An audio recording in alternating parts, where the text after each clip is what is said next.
نحمده ونصلي على رسوله الكريم اما بعد تو جیسا کہ آپ لوگوں کو معلوم ہے رمضان اور قرآن کے سلسلے میں بہت ہی گہرا تعلق ہے۔ تو پہلے دن بھی میں آپ لوگوں کو بتایا تھا کہ رمضان کے سلسلے میں قرآن کی تلاوت اپنے اپنی حیثیت کے اعتبار سے اپنے پڑھنے کے رفتار کے اعتبار سے پڑھنا شروع کیجیے، اور پڑھنے نہ آنے والے بھی کیا کر سکتے ہیں میں بتایا ہوں۔ اور دوسری بات یہ ہے کہ رمضان میں جن لوگوں کو اردو پڑھنے آتا ہے وہ کم سے کم روزانہ ایک رکوع ترجمہ پڑھنے کی بھی کوشش کریں۔ قرآن ایک ایسی چیز ہے، ایک ایسی کتاب ہے کہ جو قوموں کو بدلی ہے، ایسے قوموں کو بدلی ہے جو لڑکیوں کے پیدا ہونے کو نحوست سمجھتے تھے اور لڑکیوں کو پیدا ہوتی ہی زندہ درگور کیا جاتا تھا۔ ایسے لوگوں کو امت کے معزز اشخاص بنایا ہے یہ قرآن۔ تو لہٰذا جو قرآن قوموں کو بدلی ہے، جو قرآن ایسے سخت دلوں کو بدلی ہے، جو قرآن عمر جیسے آدمی کو جو اللہ کے نبی کے قتل کے ارادے سے نکلے ہوئے تھے ان کو خلیفہ ثانی بنا سکتا ہے، تو مجھے اور آپ کو نہیں بدلا سکتا کیا؟ تو اس لیے قرآن جو ہے یہ مردوں کے لیے نہیں ہے۔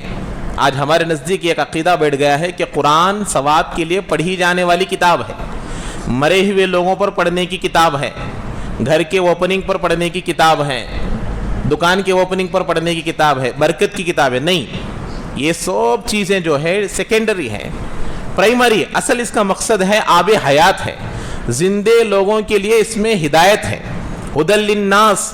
اور ہدایت میرے اور آپ کے ساتھ خاص نہیں ہے، ہر قوم والوں کے لیے، چاہے وہ اللہ کو ماننے والا ہو نہ ماننے والا ہو، اللہ کا دشمن ہی کیوں نہ ہو، اللہ نے قرآن میں ہدایت کو چھپا کر رکھا ہے۔ ہدی للناس کہا اللہ نے۔ اب ناس میں اللہ کو ماننے والے بھی ہیں، اللہ کو نہ ماننے والے بھی ہیں۔ تو جن کو قرآن پڑھنے آتا ہے وہ کم سے کم ایک رکوع پڑھے روزانہ، اور اس کے بعد جو لوگ اور تیزی سے اردو پڑھ سکتے ہیں وہ تفسیر بھی پڑھنے کی کوشش کریں۔ جو انگلش جانتے ہیں وہ انگلش میں پڑھے، جو تیلگو جانتے ہیں وہ تیلگو میں پڑھے، جو اردو جانتے ہیں اردو میں پڑھے، جو کنڑا جانتے ہیں وہ کنڑا میں پڑھے، مراٹھی جانتے ہیں مراٹھی میں پڑھے، لیکن عربی الفاظ کو عربی میں پڑھنا ہے۔ قرآن عربی جو پڑھتے ہیں یہ دوسری زبانوں میں پڑھنا جائز نہیں ہے۔ عربی عبارت، عربی اسکرپٹ کو عربی میں ہی پڑھنا ضروری ہے۔ اس کا تلفظ، اس کا پروننسیشن دنیا کی کسی زبان میں نہیں ہے۔ سا عربی میں اس کے لیے الگ لیٹر ہے، سین کے لیے الگ لیٹر ہے۔ اب آپ جب سا یا سین لکھیں گے، دو جگہ بھی کیا لکھیں گے؟ یس لکھیں گے، یس اے لکھیں گے، تو آپ کیسے پہچانیں گے کہ کہاں سا ہے اور کہاں سا ہے؟ تو ایک الگ لیٹر ہے، تا ایک الگ لیٹر ہے۔ اب انگلش میں آپ لکھیں گے یا تیلگو میں لکھیں گے تو دونوں میں ٹی اے آئے گا، لیکن آپ کیسے پہچانیں گے کہ تو کہاں ہے تا کہاں ہے؟ اسی لیے دوسرے زبانوں میں قرآن کا پڑھنا جائز نہیں۔ ترجمہ، تفسیر دنیا کی کسی بھی زبان میں پڑھ سکتے ہیں، تو اسی لیے اس کا خاص طور پر خیال رکھیں اور پڑھیں۔ جیسے کہ میں کل آپ لوگوں کے سامنے فتنوں کے متعلق بتایا تھا، انجینئر مرزا جس کے تقریباً لاکھوں کے فالوورز ہیں، اس کے دو جملے میں نے آپ لوگوں کو بتایا تھا کل کہ وہ اللہ کے نبی کی شان میں کیسے الفاظ استعمال کر رہا ہے۔ ایسے ایک دو نہیں، کئی سارے الفاظ، گستاخ رسول میں نمبر 1 ہے وہ۔ اللہ کے نبی کی بیوی حضرت عائشہ صدیقہ رضی اللہ تعالیٰ عنہ کے شان میں گستاخی کرتا ہے، صدیق اکبر حضرت حضرت ابوبکر صدیق رضی اللہ تعالیٰ عنہ کے شان میں گستاخی کرتا ہے۔ تو سوشل میڈیا ایک ایسا فتنہ بن گیا ہے، جیسے میں بتایا نا، فتنہ کل اچانک کی موت بعض لوگوں کے لیے فتنہ ہے، بعض لوگوں کے لیے تحفہ ہے، ایسے ہی آج کا جو سوشل میڈیا ہے یہ بہت ساروں کے لیے ایک دین حاصل کرنے کا بہت بڑا ذریعہ ہے۔ اس کو خراب ہی مت سمجھیے، جیسے انسان اچھے بھی ہیں برے بھی ہیں، انسان کے اندر اچھائی بھی ہے برائی بھی ہے، ایسے ہی سوشل میڈیا، یہ 5G 4G یہ جتنے بھی چیزیں ہیں ان میں فائدہ بھی ہے اور نقصان بھی ہے، لیکن انسان پر ڈیپینڈ ہے، استعمال کرنے والے پر ڈیپینڈ ہے۔ جیسے ایک تلوار ہے، جیسے ایک گن ہے، اب اس میں آپ اپنی جان کی حفاظت بھی کر سکتے ہیں، اس سے آپ خودکشی بھی کر سکتے ہیں، اس سے آپ دوسروں کی جان بھی لے سکتے ہیں، اپنی جان بھی لے سکتے ہیں اور اپنی حفاظت بھی کر سکتے ہیں۔ ایسے ہی سوشل میڈیا کی مثال بھی ہے کہ آپ اس سے اپنے دین کی حفاظت بھی کر سکتے ہیں۔ بہت سارے بڑے بڑے علماء کے بیانات، بڑے بڑے فتاوے किताबें PDF के जरिए से आप लोग हासिल कर कर पढ़ सकते हैं। मालूम नहीं हुआ तो उलमा से राब्ता कर लेना। कल ही मैं आपके सामने बयान कर कर गया सोशल मीडिया के बारे में। सुबह 10 बजे जब मैं सोकर उठा तो एक वीडियो देखा मैं। अब ये वीडियो देखिए, दिखने में तो इतनी खूबसूरत नजर आ रही है, देखने में इतनी अच्छी समझ में आ रही है कि बहुत बेहतरीन है। क्या है? हाथ में एक स्टैंड आया है, जैसे वॉच है, ये वॉच के जैसा स्टैंड आया है। और जैसे हम लोग मोबाइल को कार में गाड़ी में स्टैंड रखते हैं वो क्या मैप देखने के लिए, तो ऐसा हाथ के लिए बनाया गया है और मोबाइल हाथ पर रखे हैं और आदमी देखकर नमाज पढ़ रहा है, कुरान को देखकर तिलावत कर रहा है नमाज की हालत में। अब वो मोबाइल ऐसा ही है क्योंकि स्टैंड में बैठ गया है। अब ऐसे जैसे वॉच है उसके लिए एक स्टैंड रखा गया, मोबाइल बैठ गया उसमें। अब ये रुकू भी कर रहा है, सजदा भी कर रहा है, तशहुद में बैठ रहा है, खड़े होकर कुरान देखकर भी पढ़ रहा है। अब ये कहा जा रहा है कि जो हजरात तरावीह जमात के साथ नहीं पढ़ सकते, जिनको दुकानों में काम है, जो जॉब कर सकते हैं, जो जहां चाहे रह सकते हैं, वो जमात की फिक्र करने की जरूरत नहीं, इमाम साहब के पीछे जाने की जरूरत नहीं। कुरान पढ़ने आता तो मोबाइल रख लो और मोबाइल देखकर कुरान पढ़ो, तरावीह पढ़ो। हमारे नजदीक, अहनाफ के नजदीक, नमाज में कुरान को देखकर पढ़ने से नमाज नहीं होती। अब उसको इसका इल्म भी नहीं है। अब वो देखेगा तो अरे कितनी अच्छी सहूलत आ गई, मेरी दुकान तो 11 बजे तक चलती है, मेरी दुकान तो 12 बजे तक चलती है, तो मैं 12 बजे तक दुकान चलाकर आकर, यहाँ का तो मामूल नहीं है। आप लोग हैदराबाद जाकर देखिए, मुंबई जाकर देखिए, दिल्ली जाकर देखिए और कलकत्ता जाकर देखिए, बेंगलोर जाकर देखिए, लोग दिन में सोते हैं, रमजान में रात में जागते हैं, इबादत के लिए नहीं, खरीदने के लिए। 2012 की बात है, मैं तड़केश्वर गया था हजरत मौलाना सलाहुद्दीन सैफी साहब के पास। तो मुंबई से जाना हुआ, जोरदार की बारिश हो रही है, एक रास्ता है तकरीबन यहां से 1-2 किलोमीटर के बराबर रास्ता लंबा सा नजर आ रहा है, वहां पूरे के पूरे छतरियां नजर आ रही हैं और बुरके वाली बुरकापोश औरतें नजर आ रही है। तो मैंने कहा क्या भाई औरतें इतनी खड़ी हुई है, इतना बड़ा मजमा है, क्या है, किस लिए खड़े, क्या हंगामा है? तो कहा हंगामा नहीं, ये ईद की तैयारी कर रहे हैं, चीजें खरीद रहे हैं, शॉपिंग कर रहे हैं। तो ये ऐसे लोग क्या करेंगे, स्टैंड वाला मोबाइल रख लेंगे और देखकर कुरान पढ़ेंगे। तो ये सोशल मीडिया बड़ा फितना है, तो इससे बचने की जरूरत है। इसीलिए जो चीज भी आपको डाउट मालूम हो जाए, आपको सही ना मालूम हो, वो राब्ता कर कर उसका हल करने की पूरी कोशिश करे, वरना हमारा ईमान, हमारे अकीदे, तमाम चीजें बर्बाद होने में कोई शक नहीं है। ऐसे कई सारे अकीदे हैं और कई सारे बातें हैं। तो एक वाकया मैं आप हजरात के सामने बता रहा हूँ आज, देखिए कितनी बेहतरीन वाकया है ये, बहुत इबरतनाक वाकया। कुरान, अभी मैं बताया ना आप लोगों को, कुरान कैसी कैसी कौमों को बदला है कि मेरी और आपकी जिंदगी को नहीं बदल सकता।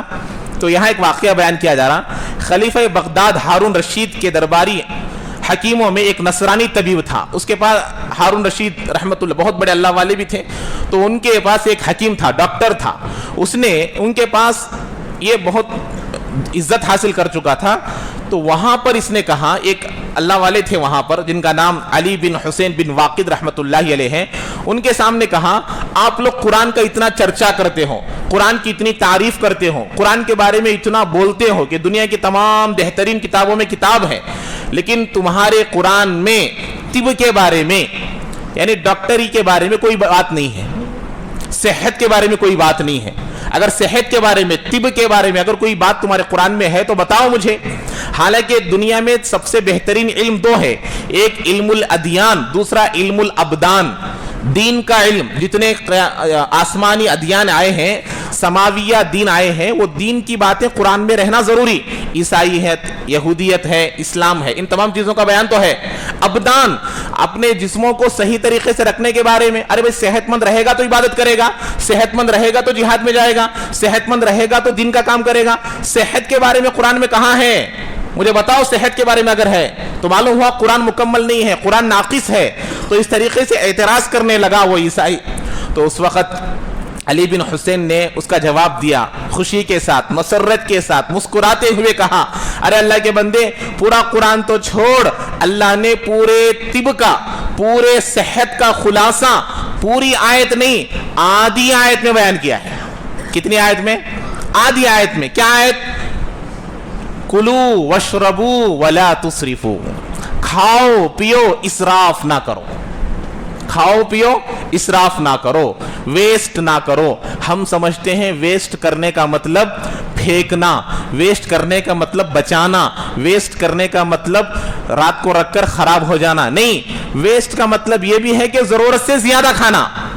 اسی لیے بڑے بڑے علماء کا قول ہے, برتن کے بھرنے میں, کوئی بگونا بھرتا ہے, کوئی پلیٹ بھرتا ہے, کوئی گلاس بھرتا ہے, تو ایسے بھرنے میں سب سے برا بھرنا پیٹ کا بھرنا ہے. اسی لیے ایک مرتبہ مفتی اسلم صاحب کھانے بیٹھے ہوئے تھے, تو کہا کہ کھانا ان کو بس ہو گیا, چھوڑ دیے. تو لوگوں نے کہا کہ کھا لیجئے حضرت, کوئی بات نہیں کھا لیجئے. تو کہنے لگے, بنگلور کے جو ہمارے مفتی صاحب بیانات اجتماع میں آتے رہتے ہیں, تو کہا کہ بھائی دیکھو, پلیٹ کا صاف کرنا سنت ہے, اور پیٹ کا فل بھرنا حرام ہے. ضرورت سے زیادہ کھانا, ضرورت سے زیادہ, وہ ہمارے زبان میں سمجھ میں آنے کے لیے بولنا نلے تک کھانا حرام ہے, کیونکہ اسی سے آدمی بیمار ہوتا ہے, اسی سے آدمی کی صحت خراب ہوتی ہے. آپ لوگ تجربہ کر دیکھ لیجئے, کام کرنے والے ہو, کام نہ کرنے والے ہو, جس دن آپ سحری نارمل کریں گے روزہ اچھا گزرے گا, جس دن بہت زیادہ کھائیں گے روزے میں بڑی پریشانی ہوگی. تو یہ اللہ نے قرآن میں فرمایا, کلو, کھاؤ, وشربو, پیو, ولا تسرفو, اسراف نہ کرو, ویسٹ نہ کرو. اب کہاں کہاں ویسٹ ہو رہا ہے, دو طرح کا بھی ویسٹ ہے, نکاحوں میں, ولیموں میں, وہاں یہاں بھی جتنا ویسٹ ہوتا ہے آپ لوگ دیکھ سکتے ہیں. تو یہ صحت کا راز ہے. اس لیے اللہ کے نبی علیہ السلام کے زمانے میں, صحابہ کے زمانے میں, تابعین کے زمانے میں ایک حکیم, ایک ڈاکٹر آیا ایک گاؤں میں, اور آ کر علاج کرنے لگا. ایک آدمی بھی نہیں آیا, مہینہ گزر گیا, کوئی بیمار نہیں آیا, کوئی پیشنٹ نہیں آیا. پریشان ہو گیا, ارے بھئی آپ کے گاؤں میں بیمار ہوتا ہے یا نہیں, کوئی کسی کو بخار آتا ہے یا نہیں آتا ہے, کسی کو بدہضمی ہوتی ہے یا نہیں ہوتی ہے؟ تو کہا نہیں, ہمارے پاس کوئی بیمار نہیں ہوتا. کہا کہ کیوں؟ اس لیے کہ ہم اللہ کے نبی کی باتوں پر عمل کرتے ہیں. وہ کیا بات ہے کہ ہمارے اللہ کے نبی علیہ السلام کا قول ہے کہ اپنے پیٹ کے 3 حصے کرو, ہوا کے لیے, پانی کے لیے, کھانے کے لیے, اور کھانا اتنا کھاؤ جب تمہارے اندر ابھی طلب ہو اس وقت ختم کر ڈالو, ابھی کھانے کی چاہت ہو. آپ لوگ اچھے طریقے سے اس کا میں مثال دیتا ہوں, آپ کو فزیکلی سمجھاتا ہوں.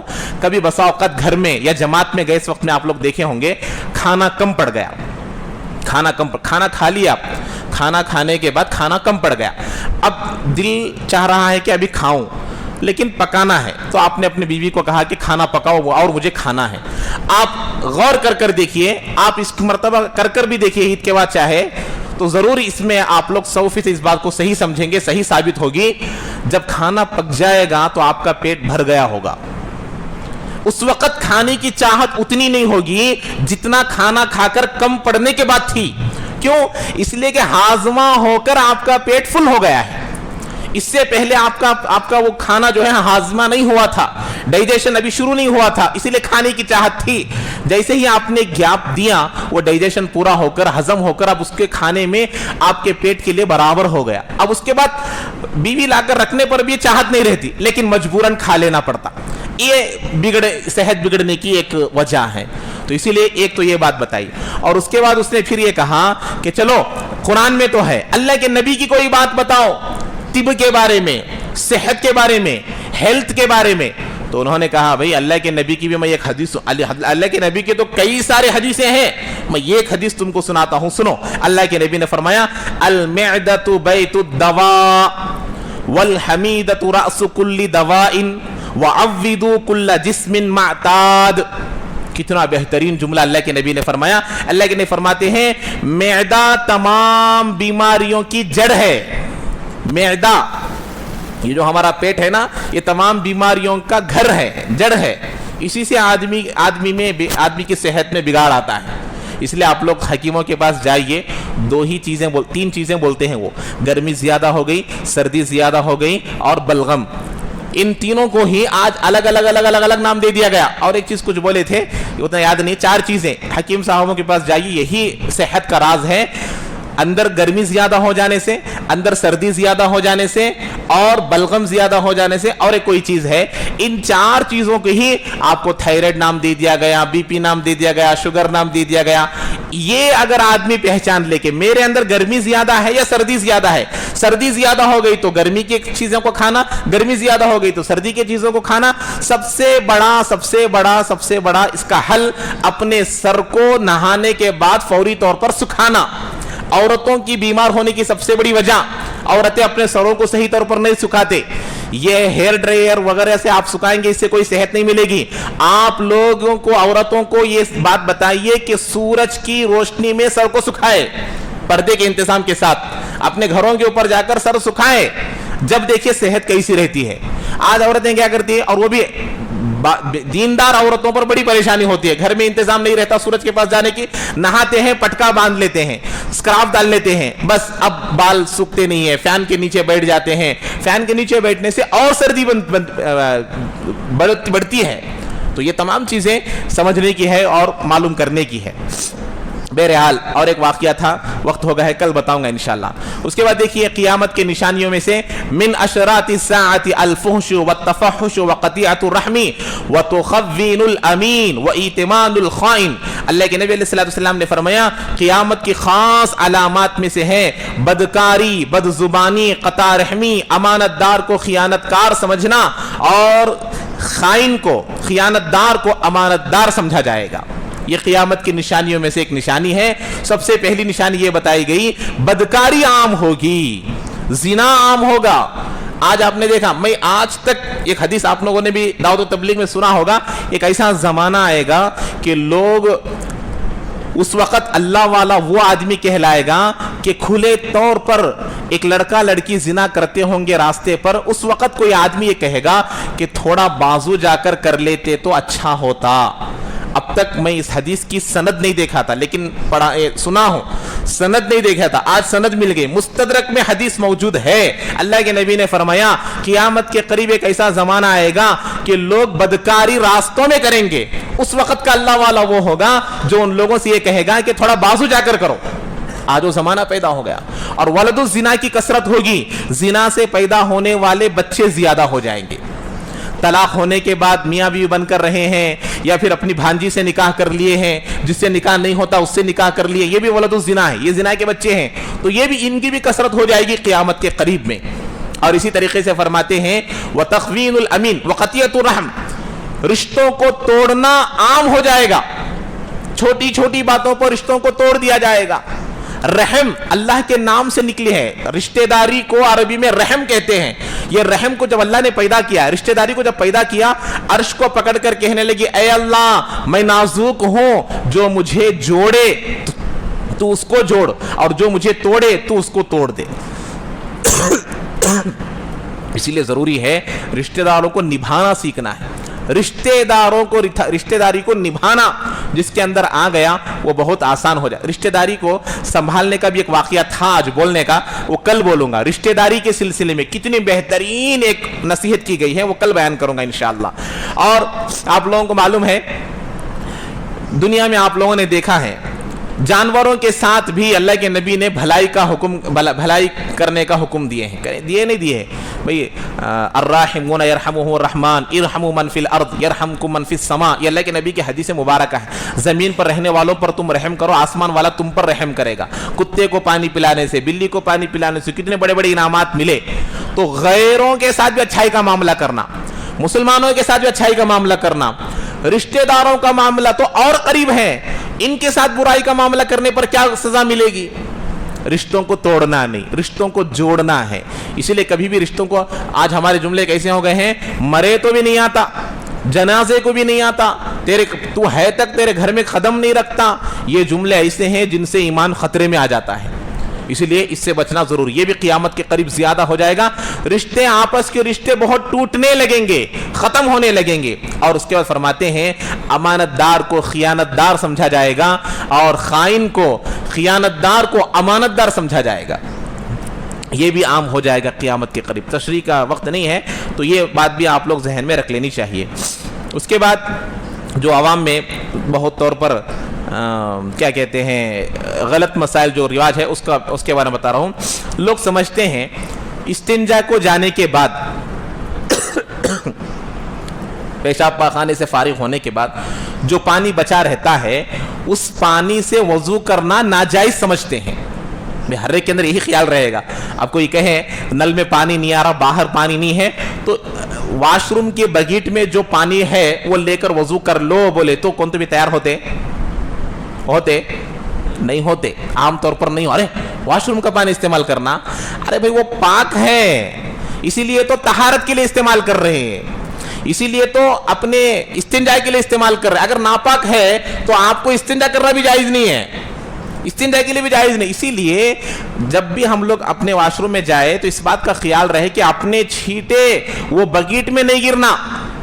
अगर खुदा न खास्ता बगीट में छींटे गिर गए, अब पानी तो पूरा खाली कौन भी करता नहीं, इस्तेमाल करता, दूसरा आता डालता, इस्तेमाल करता, बचता बचता बचता, एक कतरा भी उसमें गिर गया, जितने लोग तहारत वहां कर कर आते हैं, इस्तिंजा कर कर आते हैं, उनकी तहारत हासिल नहीं होगी, उनका वजू नहीं होगा। तो इसीलिए वहां जो पानी है पाक है।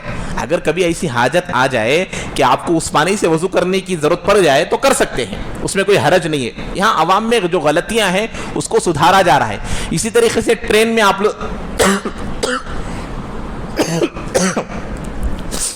इसी तरीके से आप लोग ट्रेन में सफर करते हैं, करने के वक्त में मसला क्या रहता, पैरों को धोने का रहता। आप लोग क्या करते, बाहर जो हैंड वॉश रहता वहां हाथ धो लेते, चेहरा धो लेते, मसा कर लेते। हमारे साथ यहाँ क्या करते, अक्सर और बेशतर, जब मैं अभी मदरसे को नहीं गया था, पहला छिल्ला 2007 में जब लगाया था तो उस वक्त मैं भी ऐसा ही किया था, पैरों को उठाकर डायरेक्ट हैंड वॉश में रख देता था। वो जहाँ वो बेसन रहता नहीं बाहर, उसमें पैर उठाकर रखकर धोते हैं हमारे साथी।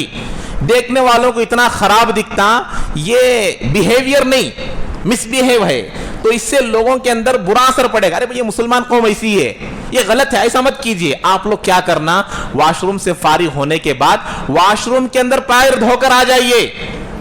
तरतीब सुन्नत है, हाजत के वक्त में, जरूरत के वक्त में तरतीब को आगे पीछे करने से कोई गुनाह नहीं होगा। इसलिए आप क्या करना, पैरों को वॉशरूम में धोकर, वॉशरूम में फारिग होकर पैर धोकर आ जाइए। अब यहां आकर चेहरा धोइए, हाथ धोइए और अपना मसा कर लीजिए, वजू क्या हो गया, पूरा हो गया। किसी को कराहत होगी, अगर आपको वहां पर भी धोने की गुंजाइश नहीं है, आप वॉशरूम में ही पूरा वजू कर कर आइए, आपका वजू हो जाएगा, इसमें कोई हरज नहीं है। तो मसाइल है, मालूम कर लेंगे। अद्दीनु युस्रुन, दीन आसान है, हमने दीन को मुश्किल बना लिया, दीन को मुश्किल नहीं बनाना चाहिए। दूसरी बात, बाज़े कहते हैं कि जिस वजू से जनाजे की नमाज पढ़ी हो, उससे पंजगाना नमाजों में से कोई नमाज पढ़ने की गुंजाइश नहीं है। कल ही जनाजे का मसला पूछे, उसका जवाब दिया मैं। जनाजा आया, जनाजा पढ़ लिए, उसके बाद जोहर की नमाज के लिए जमात खड़ी हो रही, तो उस वजू से, जिस वजू से जनाजे की नमाज पढ़ी गई है, उस वजू से फर्ज नमाज पढ़ना जायज नहीं समझते हैं, गलत है, पढ़ सकते हैं। जनाजे का वजू वही वजू है जो नमाजों के लिए बनाते हैं, तो पढ़ सकते हैं। आप लोग उससे भी 5 फजर, जोहर, असर, मगरिब, इशा पढ़ सकते हैं, तहज्जुद पढ़ सकते हैं, कुरान पढ़ सकते हैं, जो जो काम वजू के साथ कर सकते हैं सब कर सकते हैं। उसकी मैं मिसाल दूं आपको, हज और उम्रे के लिए जाते हैं, हर नमाज में क्या रहता, हर नमाज में जनाजा रहता, उसके नमाज नहीं पढ़ते, तो नमाज पढ़ते हैं, तो कोई सी भी नमाज पढ़ सकते हैं, उसमें कोई हर्ज नहीं है। तीसरी बात, बाज़ अवाम कहते हैं कि अगर पानी में नाखून डूब जाए तो उसका इस्तेमाल मकरूह है। पानी में बच्चे वगैरह कोई नाखून डुबा दिए, उस पानी को इस्तेमाल करना नाजायज समझते हैं, गलत है। अलबत्ता नाखून में अगर मैल है, कुचेल है, जैसे कि आप लोग देखे होंगे बहुत सारे के नाखून इतने बड़े हो जाते हैं कि ये व्हाइट नाखून जाके काला नाखून हो जाता, इनका वजू भी नहीं होता, नमाज भी नहीं होती। औरतें अगर करेंगी, आटा गूंदती हैं, रोटियां बनाने के वक्त में आटा गूंदती हैं, तो जिसकी वजह से आटा अंदर चले जाता, तो अगर औरतों के नाखूनों में आटा चले गया तो उनका वजू भी नहीं होता, गुस्ल भी नहीं होता। हमारे खास तौर पर जो मैकेनिक होते हैं, बेलदार होते हैं, जो कोई भी काम करने वाले होते हैं, खास तौर पर अपने नाखूनों को साफ करना सीखे। रोजाना वो नाखून के अंदर जो नेल कटर रहता है उसके अंदर एक चीज रहती है, वो नाखून साफ कर सकते हैं। 8 दिन में एक मरतबा कंपलसरी नाखूनों को साफ करें। नाखून साफ करने का रिवाज मुसलमानों में कम हो गया, इसीलिए मकतब वगैरह में मदरसा वगैरह में 8-8 दिन में एक मरतबा नाखून चेक करते हैं, 40 दिन में एक मरतबा बाल कटवाते हैं। क्यों? ये सफाई का एक बहुत बड़ा जरिया है, इसके पीछे बहुत बड़ा राज है, वजू नहीं होगा फिर, तो एक मसला है। आज भी ज़कात के मसाइल बताना था, वक्त कम पड़ रहा है जी। किसी को कुछ सवाल करना है तो पूछ सकते हैं। बहुत सारे ज़कात के मसाइल है, रियल एस्टेट के बारे में और कारोबार के सिलसिले में, मैन्युफैक्चरिंग के बारे में, शेयर्स मार्केटिंग के बारे में, बैंक अकाउंट के बारे में, बैंक बैलेंस के बारे में तरतीबवार बयान करना है, बयान करूंगा इंशाअल्लाह। تو ابھی کسی کو کچھ سوال کرنا ہے تو کر سکتے ہیں.